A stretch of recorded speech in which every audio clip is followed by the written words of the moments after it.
అందరికీ వర్క్ అంటే చాలా ఉంటుంది. ఎందుకంటే కొత్త వాళ్ళు కూడా చాలామంది వస్తున్నారు. ఇంకా వినాయకుడి నిమజ్జనం ఉంది కదా! యూనిఫార్మ్స్ అనేది తీసుకుంటున్నారు. వేరే ఊరు నుంచి కూడా చాలామంది వస్తున్నారు. ఒకళ్ళని చూసి ఒకళ్ళు. వర్క్ లేక చాలామంది బాధపడుతున్నారు కదా! మనం ఉన్న వర్క్‌ను కూడా పోగొట్టుకోకూడదు. ఎందుకంటే రావటమే చాలా కష్టం. ఒక్కసారి నమ్మిరంటే ఇక వస్తూనే ఉంటారు. ఎక్కడెక్కడి నుంచో వస్తున్నారు కదా! 1, 2 సార్లు చెప్పాను. వీలు కావట్లేదు, చాలా వర్క్ ఉంటుంది, వేరే కాడ కుట్టించుకోండి అని. ఎందుకంటే ఈ 2, 3 రోజులలోనే ఎక్కువ అర్జెంట్ ఉన్నాయి చాలామందికి. వినాయకుడి నిమజ్జనాలు ఉన్నాయి కదా! యూనిఫామ్స్ ఎక్కువ వాడుతున్నారు.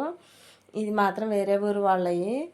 కాదని అన్నా కానీ ఇంక నాకే బాధ అనిపించింది. 2, 3 సార్లు బతిలాడితే అందరూ అంటున్నారమ్మా కుదురుతున్నాయని. అందుకే ఒక్కసారి చూస్తే ఇంకా చాలా ఉన్నాయి కుట్టియటానికి. మా కోసం ఒక్కసారి కుట్టమ్మ, ఎంతగానో నీకోసం వచ్చినందుకన్నా అని ఇంక మొహమాటానికి ఏం చేస్తాను తీసుకున్నాను. ఈ వీడియో నచ్చితే ప్లీజ్ లైక్ అండ్